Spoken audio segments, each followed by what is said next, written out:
今日はねおすすめの本を紹介していきます。世の中にはねいろんな勉強法の本があって、受験生の方どれを読めばいいのか、どういう勉強法をやればいいのかわからない、そういうことがあると思います。でその中でね僕はこの身の丈に合った勉強法、これお笑いコンビロザンの宇治原じゃない方菅さんが書いている本なんですけれど、これをおすすめします。このね理由は3つあります。それについて一つ一つ説明していきます。まず一つね、これ意識の高くないまま読むことができるんですね。普通の自己啓発書って、いっぱい本屋に売っていると思うんですけれど、それらを読んでも成功する人って少ないんですよね。なんでかっていうと、実践しないからです。じゃあなんで実践しないかっていうと、意識をちょっと高める必要があるからなんですね。一般的な自己啓発書を読もうとするときには、まず自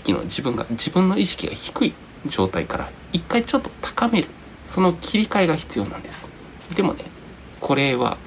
意識の低いまま読めて、で意識の低い状態でこの中に入っている勉強法、これを学ぶことができます。例えば最初の偏差値30アップの勉強法はほとんどの人にとって意味がない。これ詳しくは読んでもらったら分かるんですけれど、最初の7ページ、これ全く関係ない話をしてるんですね。8ページ目でようやく勉強法の話が出てきます。これくらいね、ある意味で無駄が多い。だからこそ気楽に読むことができると。これがまず僕がこれをおすすめする理由の一つです。でもう一つ普通の人ができる勉強法なんですね。ここに書いてあるのは基本的にこれは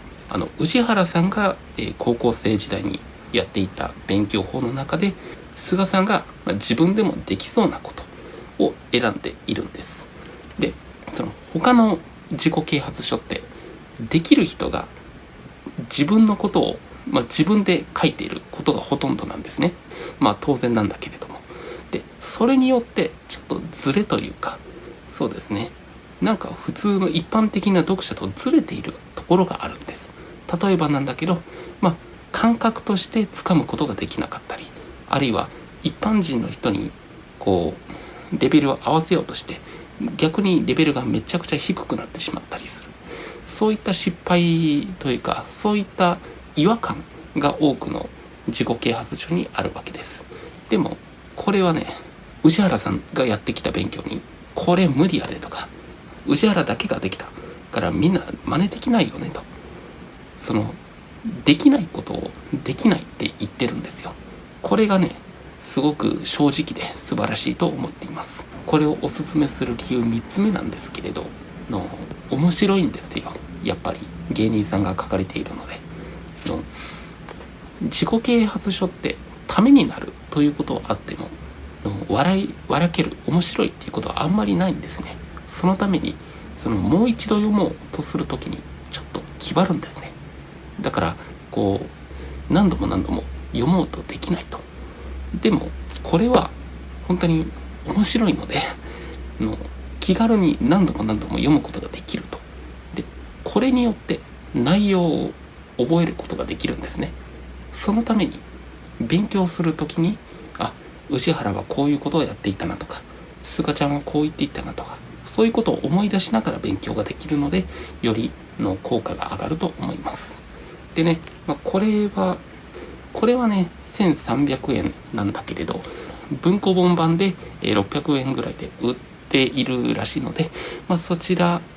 の受験生の方にもお財布に結構優しいのかなと思っています。なのでね、今回はこの身の丈に合った勉強法、菅博文さんの書をおすすめすることにしました。以上です。